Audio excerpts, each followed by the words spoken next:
ఎవరంటే రావి రామ్మోహన్ రావు గారంట. అంటే మన తెలుగు ఆయనే.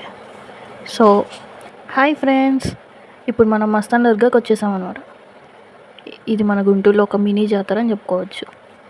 ఇలా టీవీలో చూసుకోవడం సరిపోయింది. అసలు చూడండి క్యూలో కానీ వీళ్ళంతా ఎంతమంది జనాలు ఉన్నారో. లోపలేమో అవంతా జరుగుతూ ఉన్నాయి, వాళ్ళేమో డోర్ క్లోజ్ చేసేసారు, ఓపెన్ చేయట్లేదు.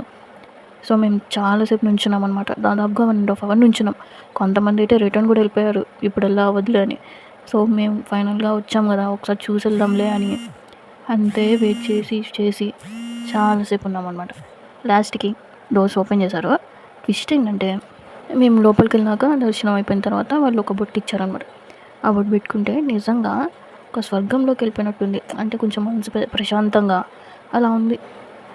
అసలు ఆ బొట్టుకున్న మహిమ ఏమిటో కానీ అసలు సమ్టైమ్స్ అనిపిస్తుంది కదా, అసలు దేవుడు అంటూ ఉన్నారా అని. ఇలాంటి టైమ్స్లో అనిపిస్తుంది, అబ్బా నిజంగానే ఉన్నారని. ఇంకెందుకు లేటు, మీరు కూడా వచ్చేసేయండి మన మస్తాన్ బాబా దర్గాకి.